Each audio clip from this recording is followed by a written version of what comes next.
Welcome this week's Bushel Up. Winter found us, so this is the time of year that I'm grow less patient with. I'm not a fan of the cold weather. I'd rather be hot and sweaty any day of the week. And then you throw snow and ice on top of it. I can really do without that, but I live in Nebraska, so I'll deal with it. And I hope you do too. A couple things, as we look at what does this mean, did put a slowdown to a lot of the ammonia applications, a lot of the field activities that were going on.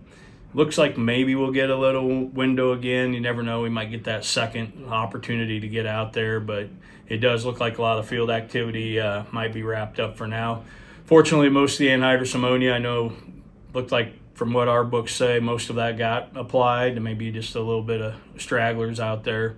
So good work on that. That definitely helps take the pressure off the spring and helps us on the nitrogen side, just how we manage that and moving forward.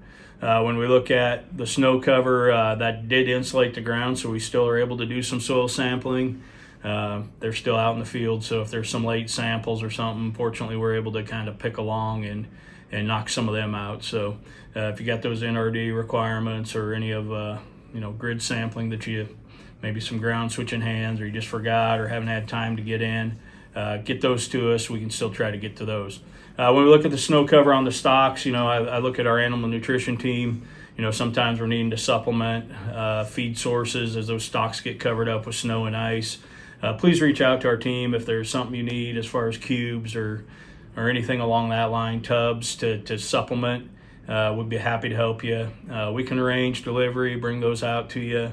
I know I saw a guy on the icy roads on Friday hauling some tubs from one of the box stores. We'd be happy to take care of that need for you so you're not having to get out on the ice and so forth. When we look at energy, traditionally this is the best time of the year to contract fuel. These 2 weeks here typically, historically, are the low point. I know I was reading here this morning, natural gas prices are at a 3-year high. Looks like there's some uptick in the pressure on some of the energy markets. So we have a lot of contracting options, some min-max price contracts. So reach out to our energy team if we can help you there.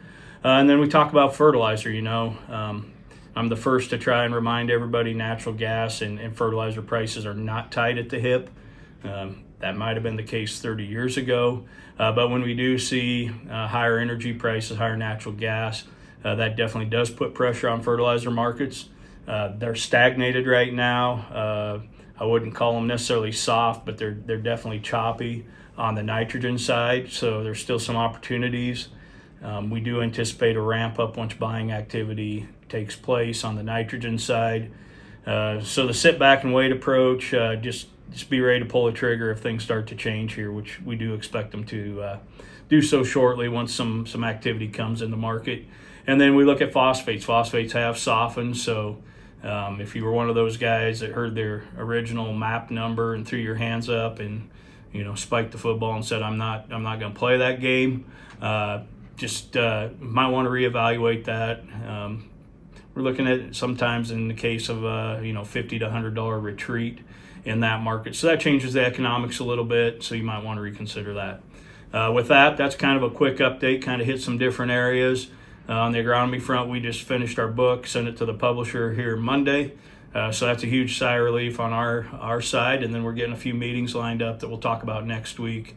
And we'll get some information out here before the end of the year and then continue with some meetings after the first of the year. So we'll get that to you. With that, stay safe, and we'll talk to you next week.